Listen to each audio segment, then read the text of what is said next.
The thing about this show that I really like, Sunny, on Apple TV, welcome to today's episode, is that it has a lot in it. And I'm not sure, I know the book is short, but I hope they were able to squeeze a lot of this stuff in there.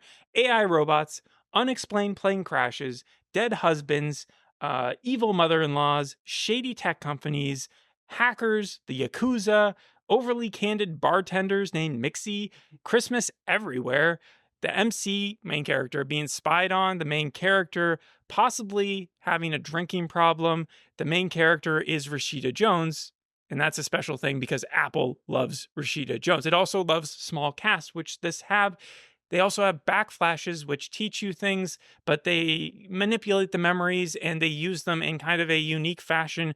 All of that crammed into one TV show because every one of those is like kind of an independent show I could think of separately, but all of them in one is kind of special to watch, especially when it's sort of a comedy. The book is a horror drama comedy sci-fi mystery. Yeah, it's a mystery sci-fi thriller to me. Well, with themes of existentialism, isolationism, technology, grief, and loss. And it's crazy because the book is only like 193 pages. Yeah. I read it on my Mac and I did it full screen and it was only 95 pages, not even counting like the table of contents and author's notes. And you read it quick too. Yeah, I read it in 2 days because it was super short. But yeah, they were able to pack in so much. And it's a simple premise. So there's a woman who is a widow now because she thinks her husband and her son have perished on an accident that a plane like crashed or something. Zen and Masa. And she is grieving, but at the same time, she's finding out that her husband's refrigerator work might not simply have been that. He may have been working for, I guess, the government robot age, because we are living in a futuristic place where computers are now, everybody has their own like kind of, what are they called? I don't want to just call them AI robots, but like a personal assistants, right? Yeah, no, both the TV show and the book take place in the future, and you're able to see a technology where like TV screens aren't just set on walls. It reminds me a little bit of like Fahrenheit 451 in that way. They also have the Babelfish, which I think we sort of have now, but where you can stick an earphone in and suddenly it transcribes every language for you. You can listen to it and understand it and then say it back. Rashida Jones talked about having to film those scenes, and apparently in her other ear as that was happening, because the earbud she puts in was not functioning. Yeah, it was fake. The other one was feeding her lines to say in Japanese because she couldn't speak Japanese, so both her ears Japanese is a tough language, but particularly to write. So those people who know some words, I did learn, what is it? Hikikaru? I think in the second episode, which just means like super introvert, a hermit. Because she talks about how she met her husband, and her husband divulges that for a while he lived alone in his mom's house. Well, I guess with his mom there, but like he didn't associate with anybody. And I guess that's how he got way into computing. But that's the word that they kept on coming back to. Strangely enough, the book reminded me actually a little bit, even though it was all futuristic-y, of Tokyo Vice, because the main character, Suzie, Apple. but she is, well, yeah, Apple, but I don't even think, is it an Apple series? No, it's HBO, Tokyo Vice was on Max. It's on HBO. But it reminded me of it because the main character, Suzie, is a foreigner in Japan, which is where they actually shot the TV series, and is a huge character just in the book itself. Is she an expat then? Is she like there for work, or is she like just, because she says she's there for the culture, but then the whole time that she's grieving, she's just like drinking like an American, like just sloshing it up. Like she's not appreciating the culture. She really doesn't like the mother-in-law, and the mother-in-law is much more traditional. Yes, the mother-in-law was also from the book. I think that she was a little bit nicer in the book, not as demanding, but it reminded me, the first part of it, of Fool Me Once, because you have a widow, a grieving person who is out to seek out how her husband died. And that was the first episode, or the first show that we did this year. But I know for a fact that this book is not going to have ended the same way, because it is very clear that Susie's character, our main character, it doesn't know what her husband was up to. Like, that is not up for dispute. However, whether or not we're getting a reliable narration from her is still up for debate. Yeah, and that's a question in the book as well, because it's not written in first person, but we're seeing it from Susie's POV. Except at the very end of the second episode, where we see Sunny, the robot, her personalized assistant, have a dream, which was a memory of her murdering someone, and then the husband deleting that part of her code, and then I guess giving it to Suzie, or setting it up to be given to Suzie upon his death There are so many theories. differences from the book, and I want to talk about that. Yeah, they go the weird John Wick route where it's like if a spouse dies, they give him a gift. That is not the way it was in the book. Interesting. Sunny is there when Masa and Zen are there. Masa is working on the whole time, best Oh, friends with Zen.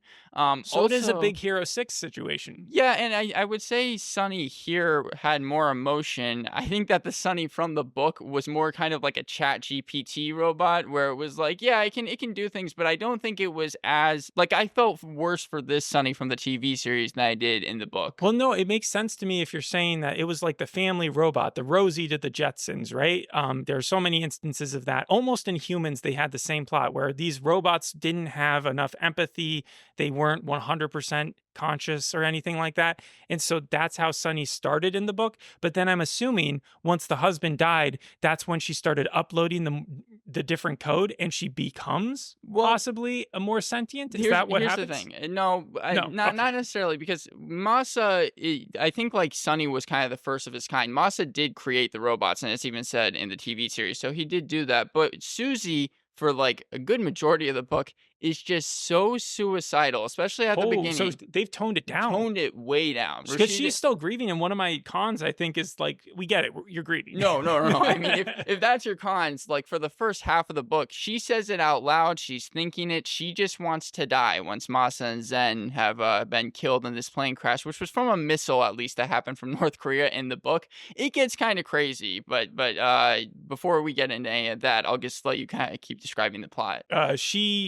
She starts to suspect this robot, which has been bequeathed to her after her husband dies. There's something suspicious about it. She goes to one of his work parties and sees bloodstains on the carpet in Division 5 where she's not supposed to be. That whole She goes, incubator thing made up, not in the book.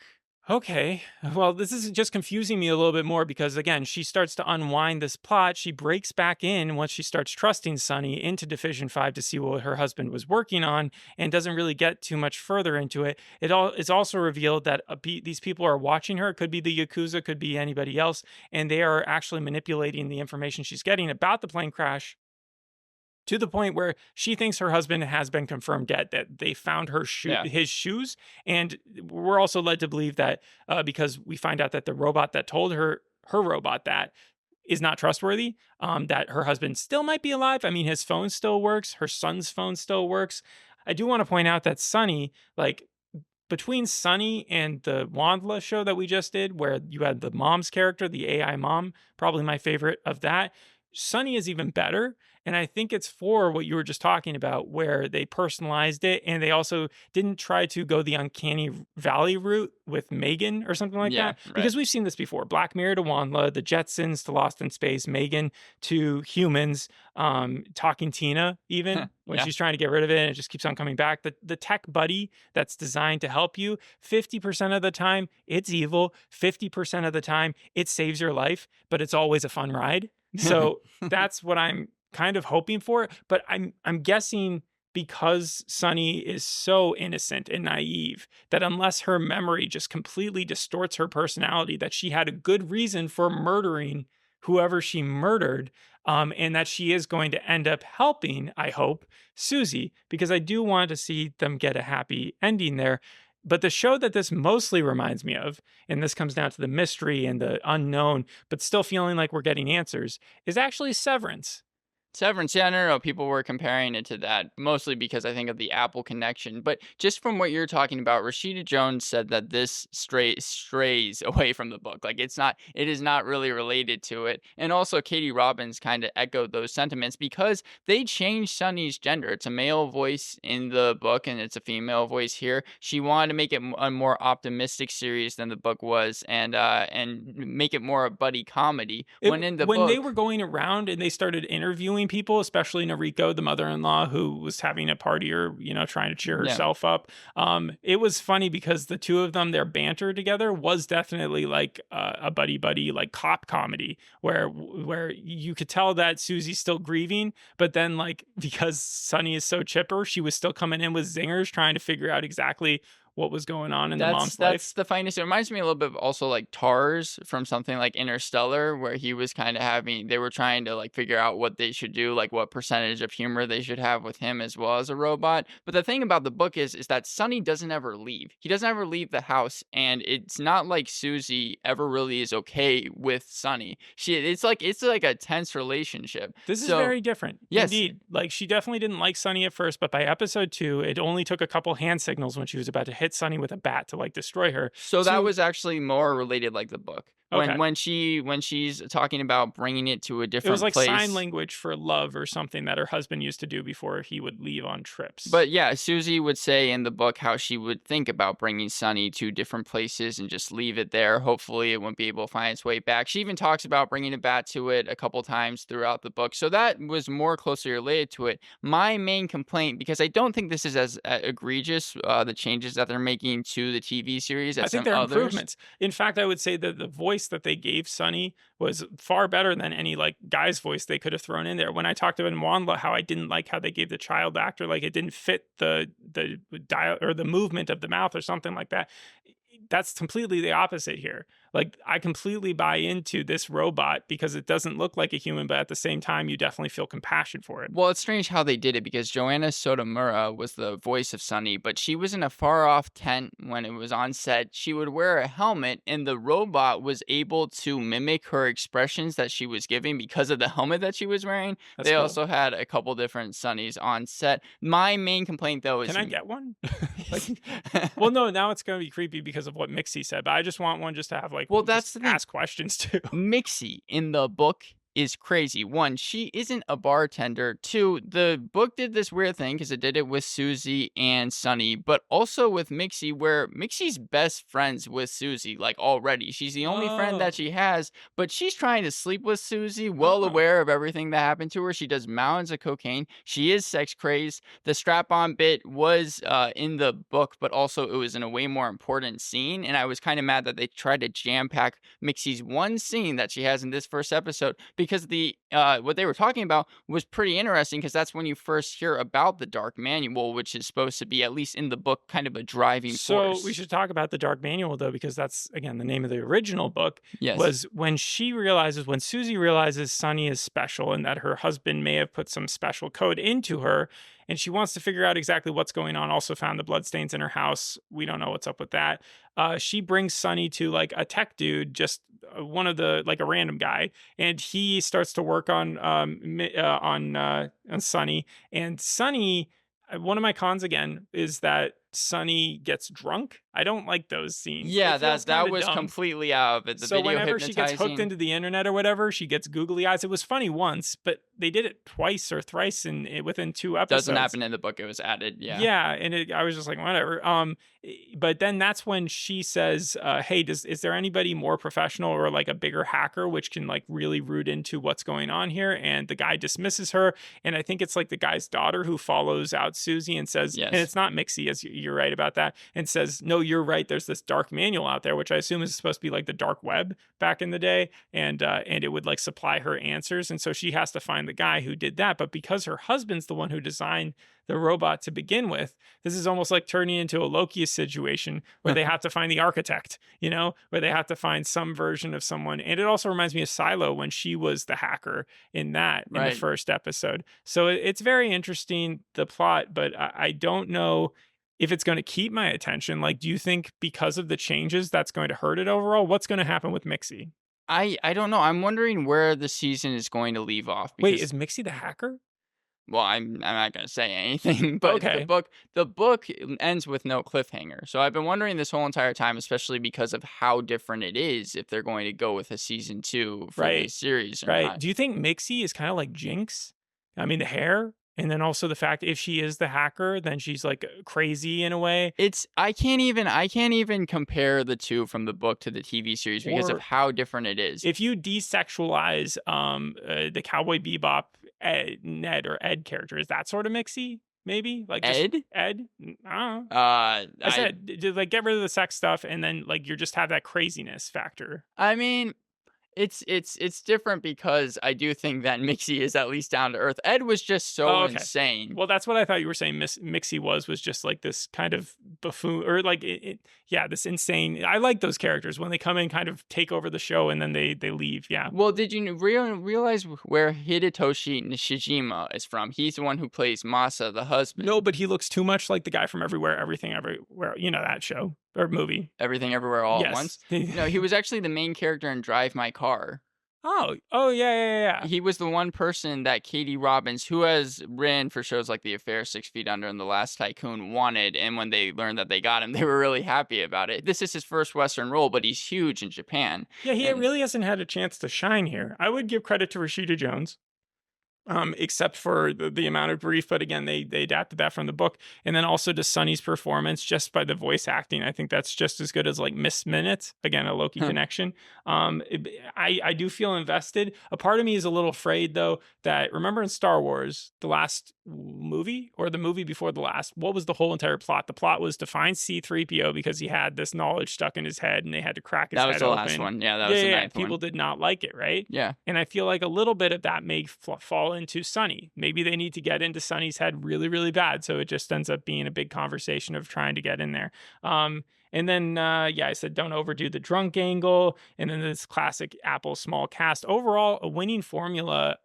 I feel like I am saying that I should watch the rest of it. The escape scene where there's a lot of like goofy stuff that you have to just allow. Like the reason for that is the director they got for the first 2 episodes has done a lot of comedies. The End of the Fucking World and Station 11. So that's kind of their forte. Yeah, is a comedy. I would say so, yeah. I mean, every episode or so. I think the damage control team behind the plane crash, if they are not sure about whether or not Masa is actually dead, they did a terrible job trying to tell the wife that he was. You know, if they're trying to trick her, they could have done a lot better in that regard. It's a question throughout the novel as to if he's alive or not. Yeah, it better not end up like expats where like you sort of just don't know if the kid survived. Ematech, the place that he worked though, right? Yes. Imatech or Ematech? Imatech, yeah. Yeah. That place is super shady. I'm sure we're going to hear some more information. And also the mom, the Nariko lady, the mother-in-law, did give a hint where she was like, my son did make sure my fridge was always working. So we're going to, I feel like, figure out that Sonny is smart, but then that fridge is also going to have something in it. Well, I wanted to talk really fast about the people that are watching her from the other house. Yeah. They showed that. Truman show. That is not something that you know in the book until the very, very end. You did a physical groan when we were watching the first episode and you saw that part. Because it was just, they were bringing it in so early. I mean, this is something that they keep until the very end of the book. What would you give the series overall? I think I like the first episode more than the second, but I like them both. So 7 out of 10. And I probably will check out because it doesn't seem like it's going to be very long. And as long as it doesn't get too boring or anything, I think I'll enjoy it. It has a 93% on Rotten Tomatoes, 80% audience score. The IMDb score agrees with you, 7.2 on IMDb. The Hollywood Reporter praised Jones' performance, but said that didn't quite live up to what it could have been. However, you had places like the Wall Street Journal likening it to The Bear, saying that Sonny is a comedy, the way The Bear is a comedy. In other words, it isn't. And then you had other places like RogerEbert.com titling it and calling it Apple TV's daring, unpredictable Sonny is summer TV standout. Yeah, I mean, so far we haven't done a lot of episodes this summer, but like from those, let me just go to my list real quick and see if we can compare them to. Most recently we did Wandla, right? Yep. And then there was Presumed Innocent, right? Yep. And Phantasmas was interesting, unique. The Acolyte was definitely polarizing. I ended up liking it more than a lot of the other. I don't think any of the ones that you mentioned, aside from your rating for the Acolyte, we gave a passing grade to. It's weird though because I thought Phantasmas. No, maybe not. Yeah, I think Elsbeth we definitely gave a passing grade to. Eric was supposed to be something new. At least they're trying unique stuff. All these are unique shows, so I'll give them credit for that. But this might be the best show of the summer so far. When they were filming it back in 2022, they filmed in Kyoto, which even Hidetoshi Nishijima. That's a smart thing to do. Film where you're where you're taking place. He was surprised, and he's someone who films in Japan, that they were even able to film where they did. But ChatGPT emerged as they were filming, so it felt like it was even more noticeable, relevant. Yeah, relevant. So that's really cool. All right, thanks for listening. We'll see you in the next episode. Hope you enjoyed this one. The next one is Sausage Party. Yeah. Thanks for listening. Bye. Bye.